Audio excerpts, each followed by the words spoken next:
buenas tardes. Tiempo de entrevista, tiempo del análisis de la actualidad en este primer programa del año 2022. Y nosotros queríamos empezar este año hablando de un drama humanitario que se ha seguido produciendo a lo largo de todo el año 2021. Queremos hablar del fenómeno migratorio porque la realidad es que el análisis de las cifras demuestra que siguen llegando o incluso han llegado más personas en 2021, personas migrantes a Canarias que las que llegaron en el año 2020. Han fallecido más personas en esa ruta canaria que las que fallecieron en el año 2020 y sin embargo seguro que ustedes tienen la misma sensación que nosotros, y es que parece que el foco mediático ya no está puesto en este problema, en esta situación, en este fenómeno migratorio que está generando sin duda un problema humanitario para muchas personas. Nosotros queremos hablar de todo ello y queremos hacerlo también desde un punto de vista legal, con una persona que es un experto en la ley de extranjería, que lleva muchos años trabajando al lado de los migrantes y que nos puede ayudar a entender un poquito mejor qué es lo que está pasando y sobre todo cómo es posible que a pesar de estas cifras, bueno, pues parece que hayamos normalizado esta situación. Vamos a hablar hoy con el abogado David Melián, a quien ya damos la bienvenida. David, muy buenas tardes, gracias por acompañarnos. Muy buenas tardes. Gracias por estar con nosotros, David. Bueno, lo decía un poco en esta introducción, preparando esta entrevista, viendo las cifras, casi 20.000 personas que han llegado a lo largo del año 2021 a Canarias en esa ruta canaria por mar. Eso es un 4% más que lo que habían llegado el año pasado. 936 personas fallecidas, son dentro de los datos de los fallecidos, con lo complicados que son más fallecidos que el año anterior. Son 121 fallecidos más oficiales, porque después me decías antes de empezar esta entrevista que se habla del número de desaparecidos en más de 4.000 personas. Con todas estas cifras, ¿cómo es posible que el ojo mediático o el foco mediático ya no esté en la migración? ¿Hemos normalizado este drama humanitario? Pues yo creo que desgraciadamente sí que lo hemos normalizado o invisibilizado. Son 4.016 personas concretamente que, según Caminando Fronteras, han desaparecido en la ruta canaria este año. Yo en los últimos tiempos veo en los medios cifras, pero no veo historias, no veo la realidad que hay detrás de esas cifras. Detrás de esas 4.016 personas hay una historia, hay una vida, hay una familia que queda atrás, hay un problema, hay derechos y no se están respetando. En España tenemos una ley de muerte digna, pero solo para algunos. Estas personas no tienen derecho a su muerte, o no tienen derecho a ser rescatados, a ser honrados en el último momento de su vida. Entonces yo creo que el drama se está incrementando y se está invisibilizando, y eso, pues, desde mi punto de vista, ese es el verdadero drama y esa es la verdadera tragedia, que estemos mirando para otro lado y que la sociedad no esté reaccionando. Lo tenemos como una cosa diaria, como sucede tan a menudo, y lo dejamos ahí. Bueno, sí, hoy han fallecido 15, mira, pues ayer desaparecieron 17. No podemos anestesiarnos ante esa realidad. Las cifras, la verdad es que al final no dejan de ser datos fríos, pero sí que es verdad que pueden esconder algunas reflexiones o pueden llevarnos a hacernos algunas preguntas, porque haciendo cálculos rápidos nos damos cuenta de que prácticamente 1 de cada 4 migrantes que sale de su país de origen no llega a Canarias, y si no llega, pues probablemente es porque ha fallecido. Y aún así siguen saliendo, incluso en mayor número. ¿Por qué? Pues yo creo que esa es la gran pregunta. ¿Por qué? Nadie se sube a una patera y arriesga su vida para venir de vacaciones. Entonces, algo tiene que haber que impulse a estas personas a huir de sus países. Aunque también hay que dejar claro que es un derecho. El artículo 13 de la Declaración Universal de los Derechos Humanos reconoce el derecho de cualquier persona a la libre circulación. Pero en concreto, la migración que recibimos en Canarias procedente de África por mar suelen ser por problemas graves, como por ejemplo en Guinea-Conakry, que ha habido un golpe de Estado, en Mali ha habido 2 golpes de Estado en un año y la inestabilidad crece cada día, en Burkina Faso los atentados son ya prácticamente diarios, en Senegal la juventud no tiene futuro o no ve futuro, no tiene esperanza. Eso es lo que donde hay que poner el foco, en ese porqué. Nadie viene por gusto, eso está claro. Y si se arriesgan sabiendo que no van a llegar o que pueden no llegar, yo creo que tenemos que abrir una reflexión muy profunda sobre cómo estamos acogiendo aquí y cómo estamos ayudando allí. Porque además se habla mucho de las mafias. Hoy sale en el periódico 220 patrones detenidos en el año 2021. Muy bien, estamos hablando de mafias, pero ¿se está aplicando el estatuto de la víctima de delitos al resto de las personas que vienen en esa patera o se les está criminalizando? Entonces, tenemos un doble discurso. Bueno, le hago la pregunta, ¿se está aplicando? No, no se está aplicando. Entonces, ahí está el doble discurso de dar a conocer o a la opinión pública que hay mafias detrás, que las hay y que hay que luchar contra ellas, pero a quienes son víctimas no se les está dando el trato que merecen. Es muy interesante, David, porque al final se centra mucho, hay muchos discursos que quieren centrar el foco, poner el foco en las mafias, ¿no? Y da la sensación como que las mafias son las que provocan el problema o la situación o el fenómeno migratorio, cuando la realidad es que, es lo que me gustaría preguntarte, si no existieran esas mafias, que al final lo que hacen es aprovechar una situación, ¿no vendrían estas personas o seguirían viniendo?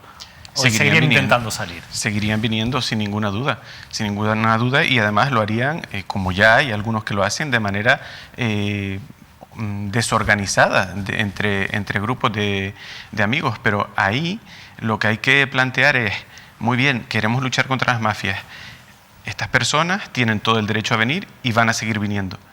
Pues, ¿por qué no se les facilita un visado? Que puedan venir en avión.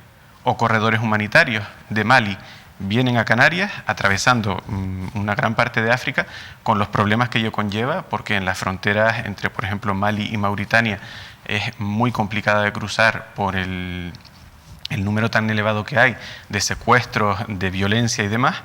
Pues hagamos un corredor humanitario que a las personas que solicitan protección internacional lo hagan directamente en el país de origen, en Mali, y puedan venir en avión. Es curioso porque no es un problema económico, viendo las cantidades que muchos de ellos, cuando se habla con ellos, cuentan que al final les ha costado el viaje desde donde vengan hasta llegar. Hombre, parece que con ese dinero se podrían pagar un billete de avión si existiera esa posibilidad. El problema es que no existe. Entiendo que esos corredores no existen. ¿Por qué? Porque una persona de un país latinoamericano, por ejemplo, puede venir, entiendo que por los vínculos que tiene con España, históricos y demás, pero puede entrar por avión sin ningún tipo de problema, y una persona de un país africano no puede hacerlo.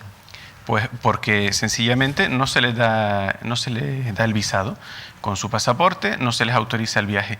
¿Qué está sucediendo? Que mucha gente lo ha intentado, por vía legal, ha intentado obtener su visado y no lo ha obtenido. Pues ante la imposibilidad, pues tienen que optar por otra vía. Es que no les queda otra solución. Ellos, cuando yo hablo con ellos y con ellas, me dicen, es o morir allí o morir por el camino. Pues lo único que puede pasar es que me salga bien, porque ya mal vengo. O sea, ya peor no voy a ir. Eso explica que al final la media de edad o el perfil sean gente joven, mayoritariamente, muchos menores, como vamos a hablar también ahora. Claro, también en el tema de la juventud hay que tener en cuenta que los móviles y los dispositivos electrónicos están en todas partes. Todo el mundo tiene un móvil. Da igual que sea de una zona rural de Costa de Marfil, que sea de Nueva York. Y las imágenes circulan al instante. Luego, ¿con qué derecho publicamos nosotros nuestro modo de vida, nuestra comodidad, nuestros coches, lo bien que vivimos a una población que tenemos al lado y le decimos, no, tú no puedes, tú tienes que quedarte ahí, yo te enseño lo que yo tengo, pero tú tienes que quedarte ahí? Claro, eso a la juventud le enfada. A la juventud que está llegando viene cabreada, porque viene buscando el mismo futuro que queremos nosotros y al que todos tienen derecho. O sea, el efecto de llamada realmente no son las políticas de tolerancia, como muchas veces se suele decir, sino el propio sistema en el que vivimos. Claro, el efecto llamada, yo creo que eso, bueno, yo nunca he visto una aplicación real al efecto llamada. Las personas vienen o bien porque tienen un problema económico y tienen derecho, igual que yo puedo irme a trabajar a Nueva York o a Suiza o a Dakar, ellos pueden venir a trabajar aquí.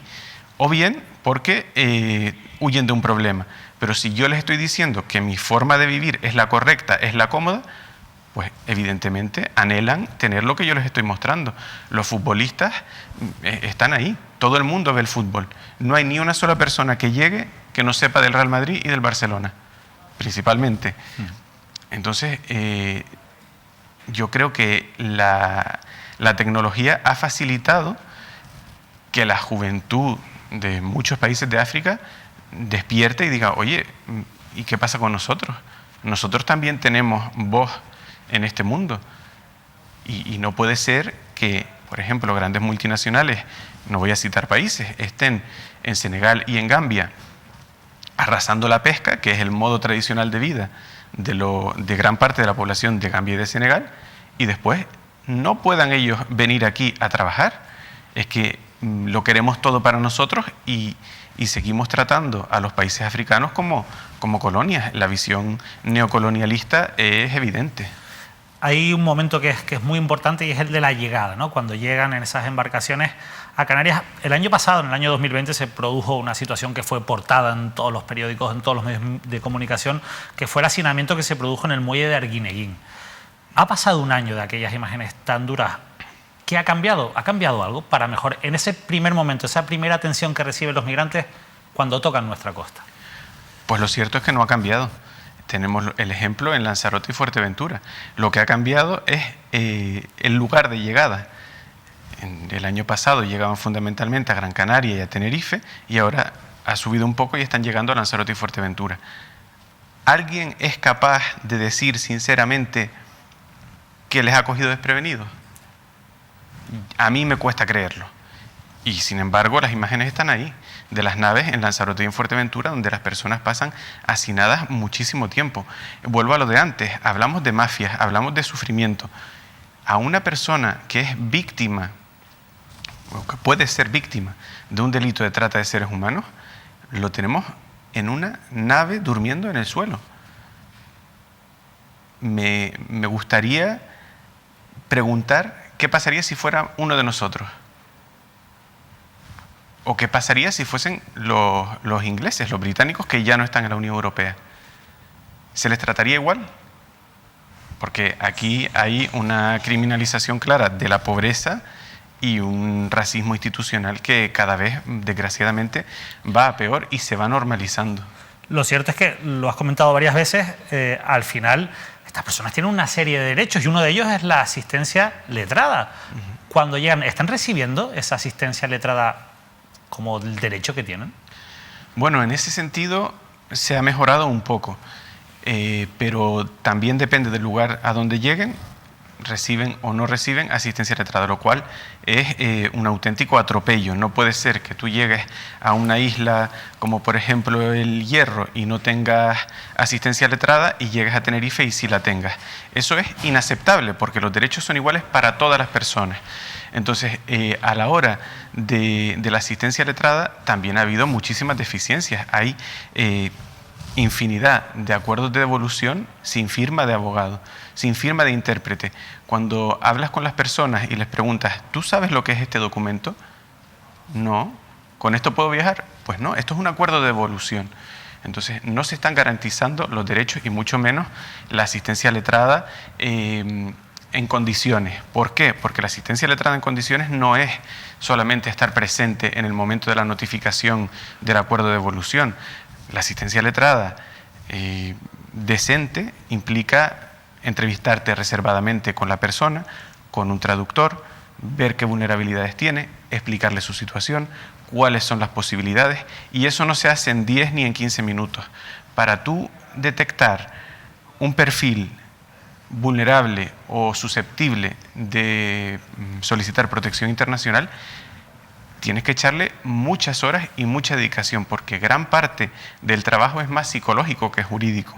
Una persona, una mujer que ha huido de su país porque le iban a hacer la mutilación genital, no va a venir alegremente después de 10 días en el mar, hecha polvo, sin energía, dejando atrás todo el sufrimiento, a contarte, no, es que yo huyo por esto. Y la asistencia letrada en condiciones requiere ese trabajo.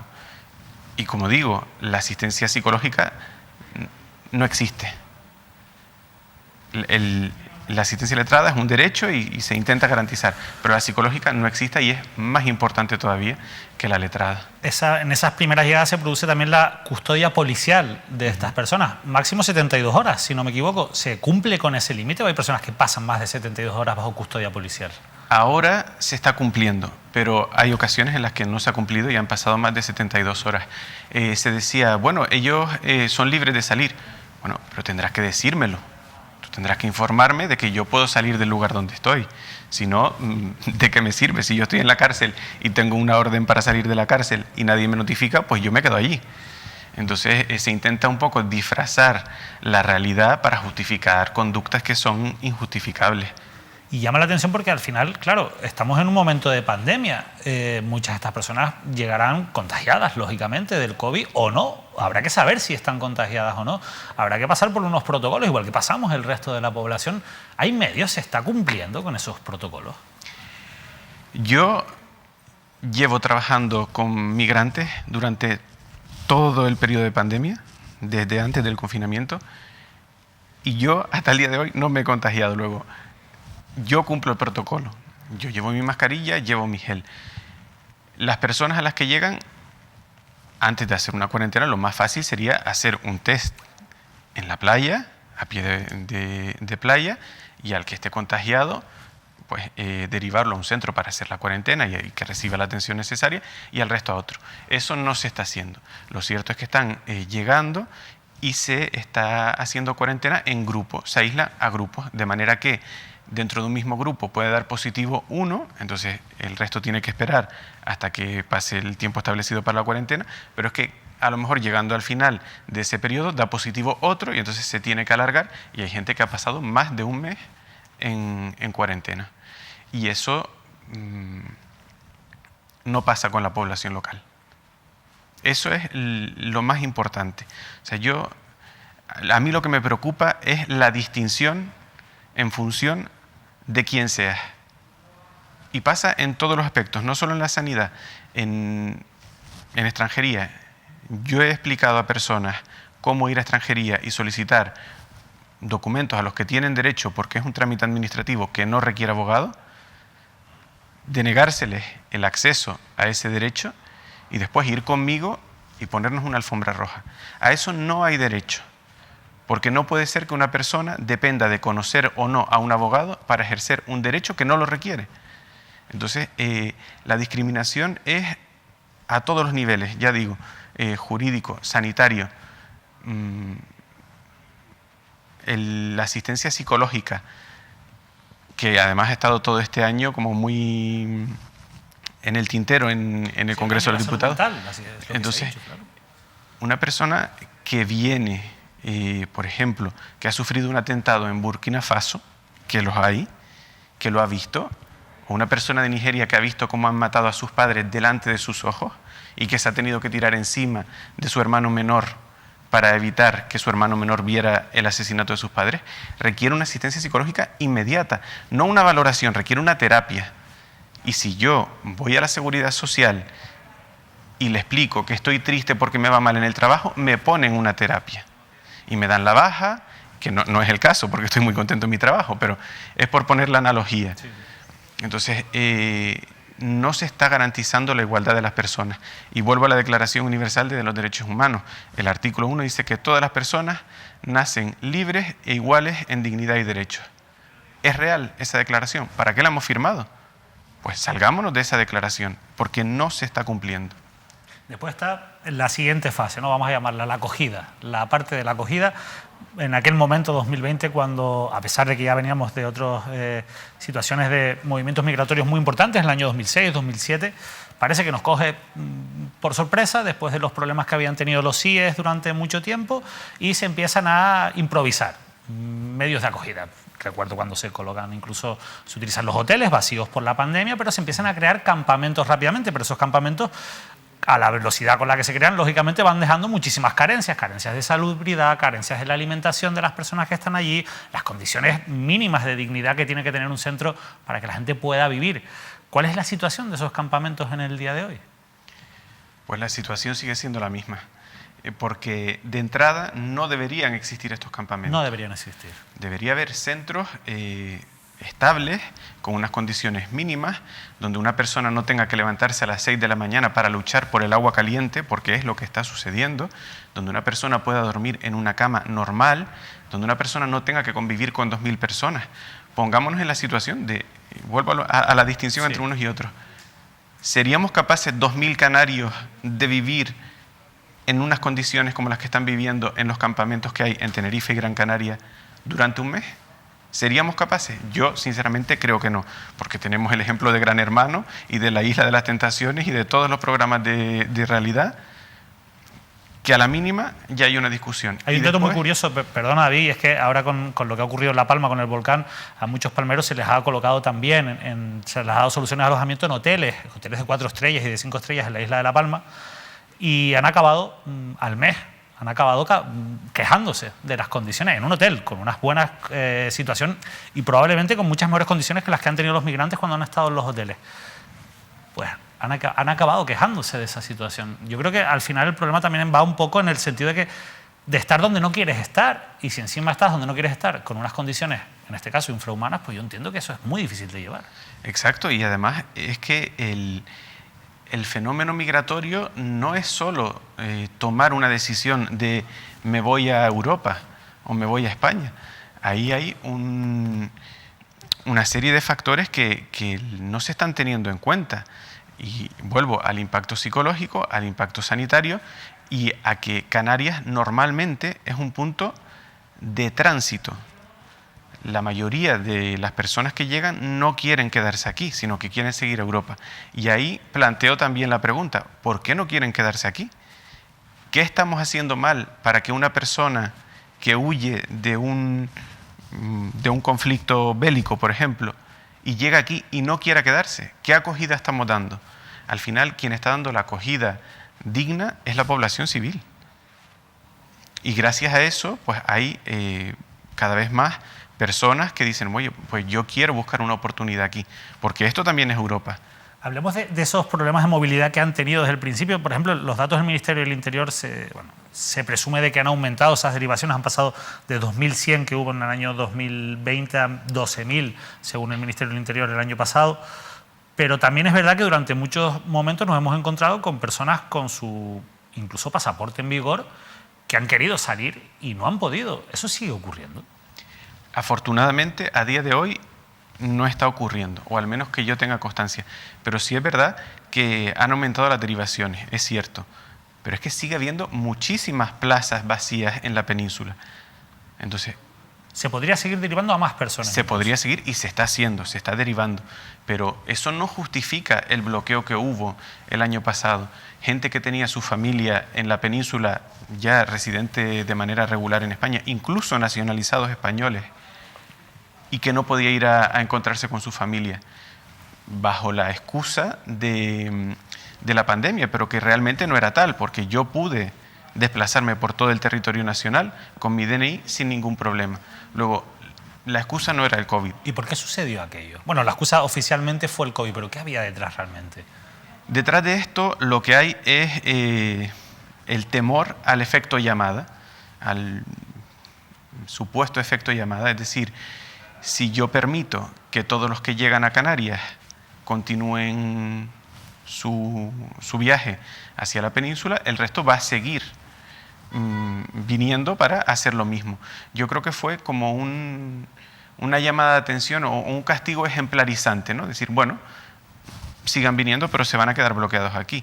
La información que ustedes van a dar al país de origen no es que aquí todo es fácil.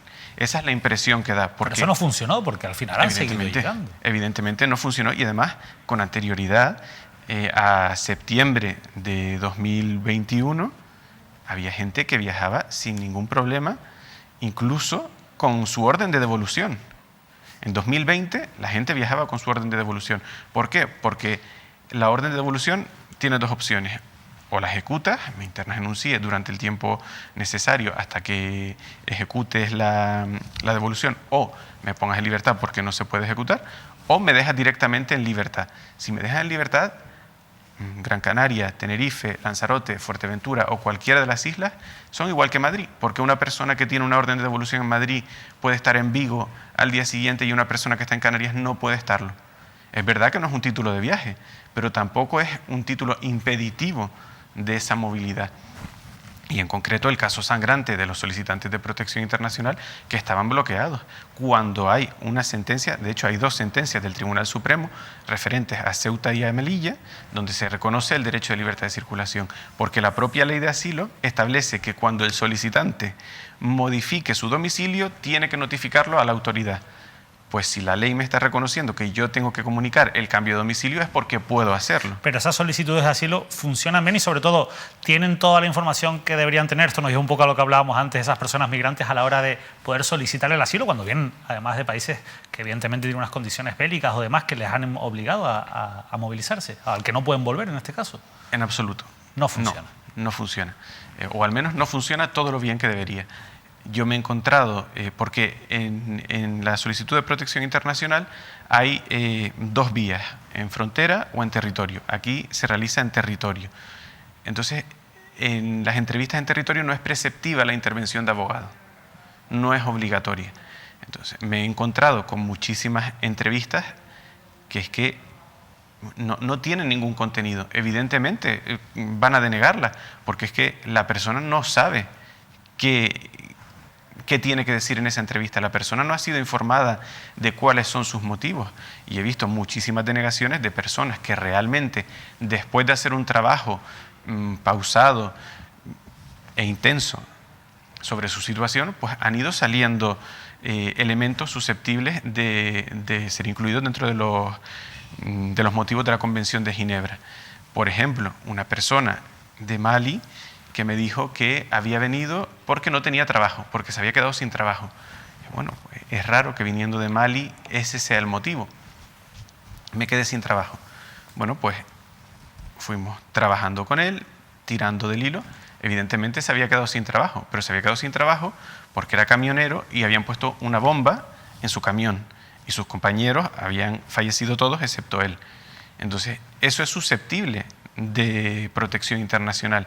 Sin embargo, si un abogado o una persona conocedora, como puede ser, por ejemplo, el ACNUR, que el Alto Comisionado de Naciones Unidas para los Refugiados, no la acompaña, pues la persona dice que no tiene trabajo y ya está. Y eso no es un motivo para la concesión de asilo, denegado automáticamente.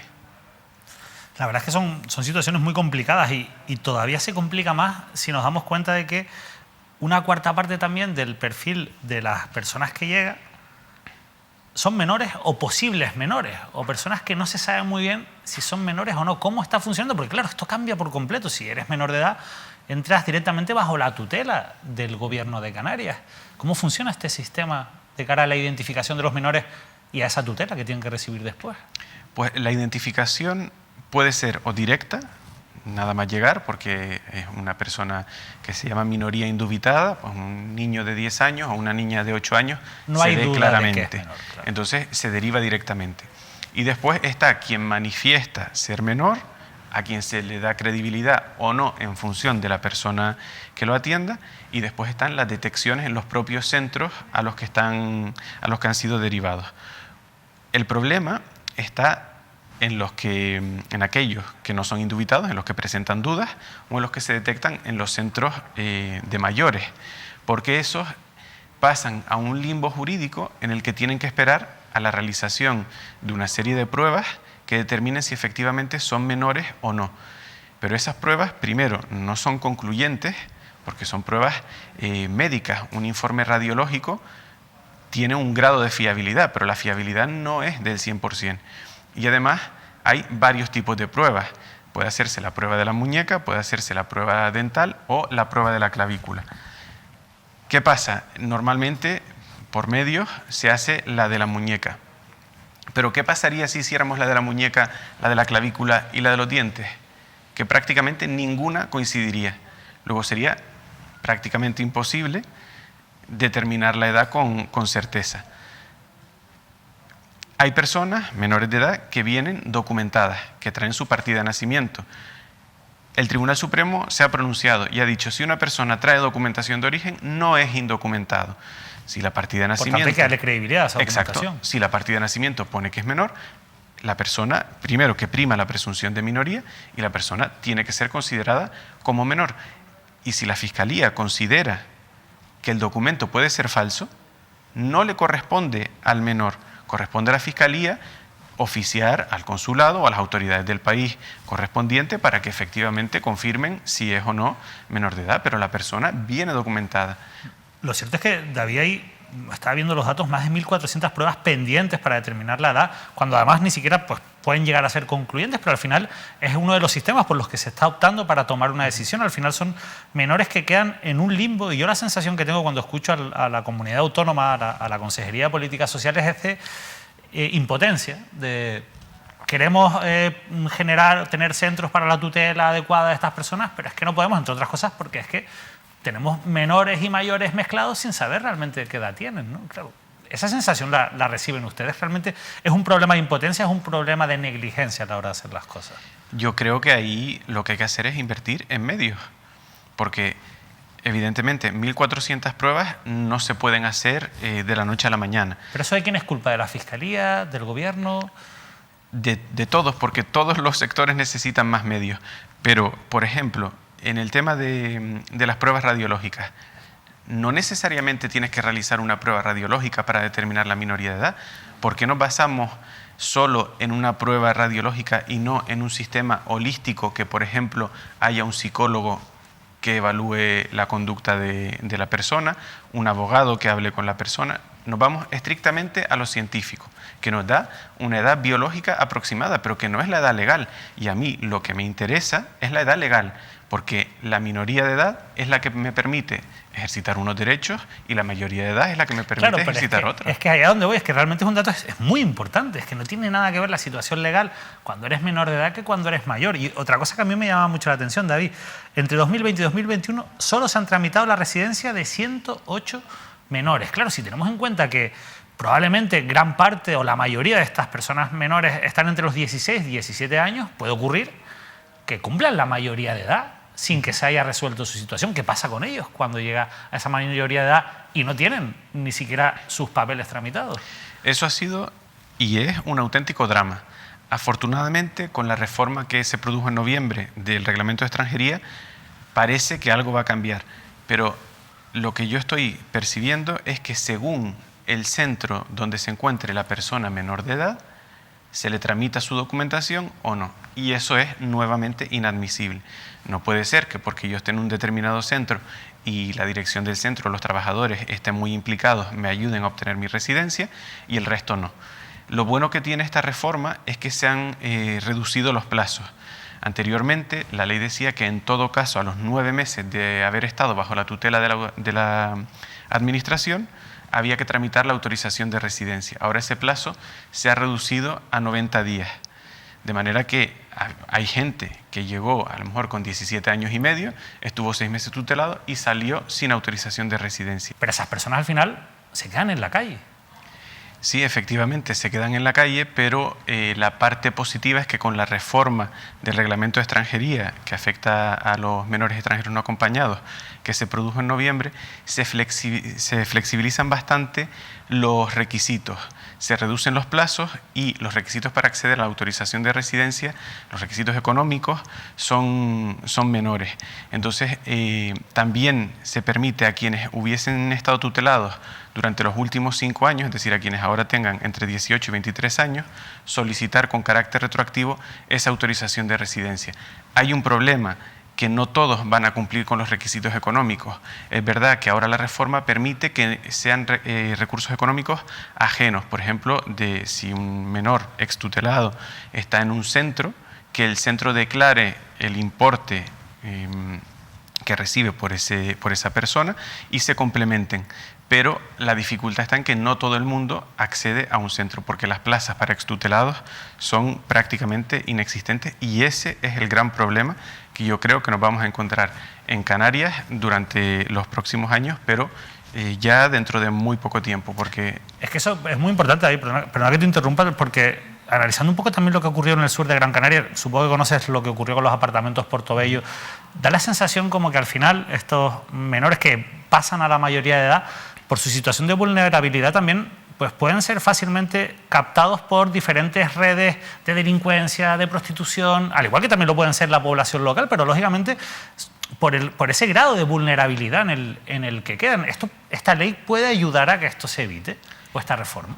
Esta reforma puede ayudar a que se evite si se aplica de manera rápida y eficaz, pero para ello tiene que haber más medios, tiene que haber proactividad por parte de los centros y de la administración pública, y tiene que haber plazas para que estas personas a los 18 años no se queden en la calle, sino que tengan un acompañamiento de transición a la vida adulta, de inserción en el mercado laboral y que puedan en definitiva ser independientes y autónomos.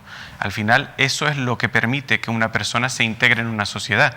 Si tú pones a una persona que cumple 18 años en la calle y no sigues acompañándolo, como dices, al final lo estás abocando a una situación de vulnerabilidad en el que cualquier persona se va a aprovechar y la integración va a ser cada vez más difícil, porque va a estar en una situación peor. La verdad, David, que si uno analiza en general todo el conflicto, todo el fenómeno de la migración, y lo ponen en comparación con la normativa internacional, con la Carta de Derechos Humanos, con las diferentes normas que se han ido aprobando, da la sensación de que tiene que haber una protección para estas personas, pero después, si va uno quizás a la letra pequeña de la ley de extranjería, de las políticas que lleva también la Unión Europea, parece que lo que hay es una intención de intentar que no salgan de sus países en lugar de hacer que los que salgan con seguridad. ¿Esto cómo se puede cambiar? ¿O esto se puede cambiar? Esto se debería cambiar porque estamos poniendo el foco efectivamente en evitar que salgan. Estamos fortificando Europa. La valla que han cambiado en Ceuta y en Melilla es... a priori la muestran como más amable porque han quitado las concertinas, pero es absolutamente criminal, porque es imposible mantenerse agarrado a la valla porque son tubos redondos, porque son giratorios. Esa valla no debería existir. Una persona que necesita entrar debería poder hacerlo por vías seguras, pero sin embargo seguimos invirtiendo y la Unión Europea sigue invirtiendo en Frontex, en fronteras, en protección, en evitar que salgan. Y a los que llegan, a muchos, se les concede la protección. Pues, ¿por qué no evitamos ese sufrimiento? ¿Cuántas solicitudes de asilo se han tramitado en embajadas españolas durante el año 2021? Y la ley lo contempla. ¿Cuántas se han tramitado? ¿Y cuántas han sido resueltas favorablemente? ¿Cuántas? No sé si tienen los datos, David. Menos de 100. Menos de 100. Entonces, es imposible. Cuando solo en la ruta canaria han llegado casi 20.000 personas. Y cuando llegan aquí, se les concede. Luego, algo está fallando en el sistema y yo creo que la solución no pasa por fortificar fronteras y hacer que el sufrimiento crezca, porque el fenómeno difícilmente va a parar porque es innato al ser humano. David Melián, muchísimas gracias por habernos acompañado. Nos hemos pasado un poco de tiempo, pero yo creo que era muy importante. Es un asunto que nos daría para seguir hablando durante mucho tiempo, pero era muy importante volver a intentar ponerlo en el foco mediático, volver a hablar de esto, que sigamos hablando de esta situación por la que atraviesan miles de personas migrantes que llegan a Canarias, que siguen llegando prácticamente durante todos los meses de una manera más o menos regular, pero siguen llegando. La verdad es que el trabajo que ustedes hacen es fundamental, David. Muchísimas gracias por estar hoy con nosotros, pero también por ese trabajo que muchas veces no se ve, porque la gente no lo sabe, pero tú eres funcionario, no tendrías por qué dedicarte a todas esas labores también que realizas de asesoramiento. Así que yo creo que también merece la pena agradecer ese trabajo que haces tú y mucha gente de manera silenciosa, porque sin él todavía la situación sería más dramática. Muchísimas gracias a ustedes por invitarme, pero sobre todo por dar voz a los que no la tienen, que son, pues, desgraciadamente, las personas que están llegando, que han llegado y que seguirán llegando a nuestras costas. Y yo me apunto también una frase que dijiste que me parece muy interesante. Quizás hay que hablar menos de los datos y más de las historias que hay detrás de los datos. David Melián, de verdad, muchas gracias por habernos acompañado. Nosotros pasamos ya a página, tenemos que dejarnos ya con la programación habitual de Mírame Televisión. Volvemos ya, eso sí, será la próxima semana con más entrevistas y, por supuesto, como siempre, intentando poner el foco en esos asuntos que muchas veces se invisibilizan en los medios de comunicación, a pesar de que detrás esconden auténticos dramas humanitarios, como es el caso del fenómeno migratorio y de otras muchas situaciones de vulnerabilidad que se viven en nuestro archipiélago. Nosotros nos despedimos, que pasen una feliz tarde y que, sobre todo, pasen una feliz Semana de Reyes.